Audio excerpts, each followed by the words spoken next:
I remember a time where boys from my high school swim team I was on wouldn't let me change in the same locker room as them. Whispers in the hall echoed slurs and insults from people I had never even spoken to. I was even tripped and shoved between classrooms. Even on a few choice occasions, those same slurs and insults, once just whispers, were hurled at me in the classroom. It wasn't until the summer of my senior year of high school that I realized the cause for this hostility. I was gay. I am gay. Of course, I was always aware deep down that I was different, that I didn't fit in, that even though I had plenty of friends, I felt truly isolated. That summer, I had my first crush. He was a boy from my high school marching band. We had grown close over the summer, until he told me that my feelings were mutual. We started to get to know each other on an intimate level, talking about everything from our highest hopes to our deepest insecurities. After that summer, I was excited to return to school, having found someone who understood me better than anyone else had before. Reality wasn't what I had expected, to say the least. Around other people, I was invisible to him. But alone, he opened up to me about everything he was feeling. We ended up spending hours after marching band practice, talking. As the homecoming game approached, he even asked me in private to be his aide to the dance. To be honest, I was never so ecstatic. I thought this was the beginning to my first actual high school romance. Never had I been so excited to go to a school dance. But at the homecoming football game, the day before the dance, he told me he didn't want to be gay. He didn't want people to talk about him like they did me. He didn't want to face the bullying I did. He didn't want people to even see him next to me for fear of the assumptions they might make. As the winning touchdown was thrown, and the crowd was roaring in excitement, he kissed the girl sitting next to me. I spent what felt like an eternity hiding from the world, wanting to disappear to never be found again. The loneliness, desperation, isolation all consumed me. Crushed, broken, devastated. Eventually, one of my friends found my hiding place. Rather than saying anything, they just sat there with me in the silence. Not a word spoken, not a word needing to be spoken. I sat there for a little while longer, hoping the boy would find me and tell me it was all just a cruel joke. That he was sorry and didn't mean it. That he still cared for me as I once had. On that drive home, I began to wonder what would happen if I got into a car accident. As I drove, I began to imagine what would happen to just drive off the road. I began to fantasize about what would happen if I just died. Would I care? Would anybody care? After I got home, what felt like the longest drive of my life, I sat in the driveway to my house, not wanting to face my mom for fears she would, using her magical mom powers, be able to read my mind and understand everything that had just happened. After some time, she found me sitting in the driveway, brought me inside, and sat me on the couch. We sat in silence for a bit, and she asked me where I had been, why I was upset, what was going on. I didn't want to tell her. I wouldn't tell her. She pushed again and again and again, and I stayed silent. Finally, it was either through sheer bravery or utter stupidity, I blurted out, "Mom, I'm gay." I began to sob, expecting the worst. Her reaction wasn't all what I expected, to say the least. She hugged me and said, "Oh, honey, I thought it was something serious." She later told me she was relieved, having thought I was going to hurt myself. I've never told her, or anyone for that matter, what had actually happened that night. I love to say things got easier as I came out, but it didn't. Most of my peers became distant and started excluding me from parties and events. It got so bad I didn't even end up going to prom. The good thing, though, was the slurs that were once whispered behind my back stopped, as they were now just said straight to my face. They got really creative with their slurs, too. At least I wasn't tripped or shoved anymore. I was now just pushed against walls and threatened. But the rumors were no more. It was now just open classroom discussion. On several occasions, my peers even debated whether or not I was going to hell, with me sitting right there. I don't think I've ever told anybody about my experiences in high school. I share with you my story, though, because it is not unique. Back then, I was hoping that I was alone in my experiences. I think I was just hoping that I was the exception, not the rule. I'd assumed that I was alone in what I had faced, as the alternative was simply too difficult to comprehend. I've since learned that reality is much worse than I could have possibly imagined. To my dismay, my experiences are the experiences of LGBTQ youth across the country.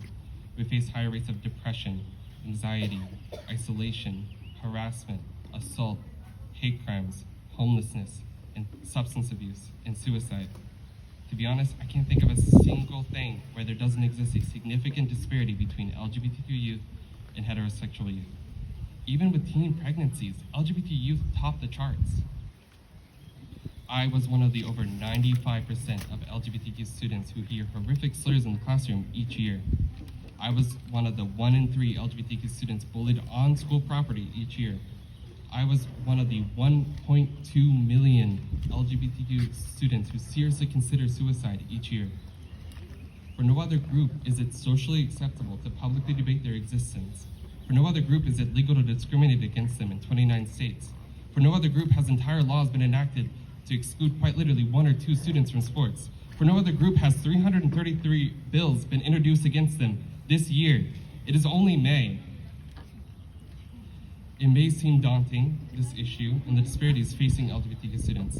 It may seem like this is a truly insurmountable problem. However, countless studies have proven that simply providing a safe and supportive environment for LGBTQ students eliminates these disparities to all but non-existent.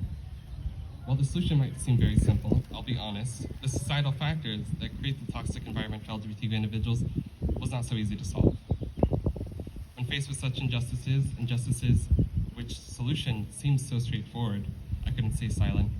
My personal experiences and the countless experiences of LGBTQ youth across the country inspired me and continue to inspire me to this day. I realized something had to be done, and this is where my work began on what became the Youth Pride Association, YPA. I founded the Youth Pride Association, a 501c3 nonprofit organization working to promote and foster the acceptance of LGBTQ students in education institutions to solve that very problem.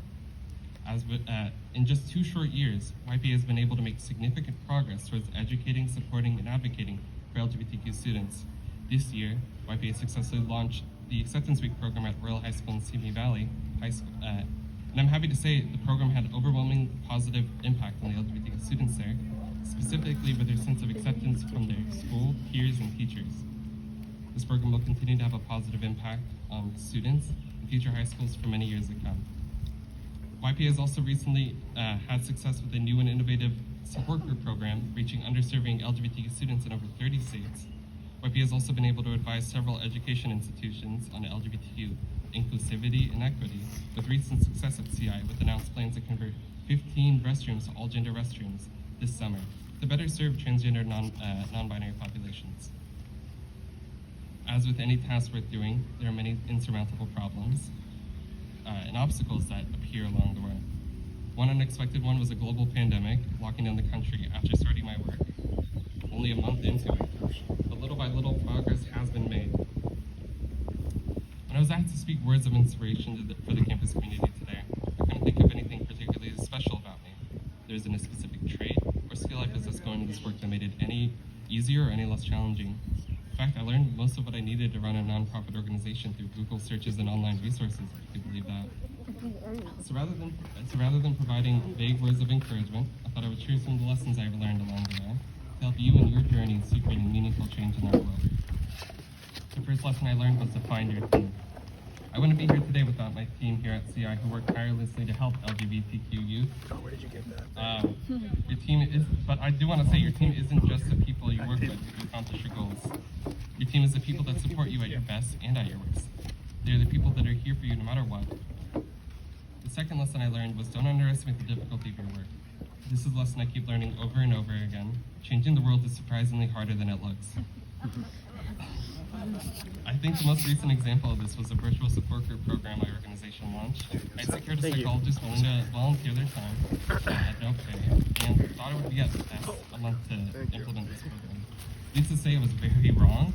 In fact, the review of each state's laws and regulations for this program quite literally took an entire month on its own to complete, and carried several long weekends. That leads me to my last lesson. Don't underestimate your impact. Whether it be volunteering at a nonprofit organization or just in your everyday life, your impact on those around you is often much greater than even you understand. I wouldn't be here today without that friend who sat with me at my lowest point. Even without words, their impact on me was immense to this day. But the same impact can be equally detrimental. A joke between friends, a seemingly harmless comment, a legislative body that banned the mention of LGBTQ people in their schools. Will you be in the next in a long line of victimizers, or will you be the person that changes someone's life? I do want to say I didn't start my work wanting to found a nonprofit organization. After completing the proposal for what became the Acceptance Week program, I approached every single LGBTQ nonprofit organization doing similar work with our proposal. I was turned down by quite literally every single one. I even got a phone call from a national LGBTQ nonprofit organization telling me no high school in America would ever pick up the program and I should quit now. But I didn't quit. In fact, a week after that rejection, I put my board of directors together and the incorporation paperwork was filed that week. While this work can get pretty difficult sometimes, I wouldn't change any of it. This has been some of the most fulfilling work I've been able to do, and I find myself inspired every day hearing the experiences of LGBTQ students my organization works to support. I will leave you with this. It is our duty as individuals and members of our community to confront these challenges head-on together, to expand on the words of Gandhi, whether it be climate change, social justice, or the countless other important causes of our time. Be the change you want to see in the world. If not you, then who? Thank you.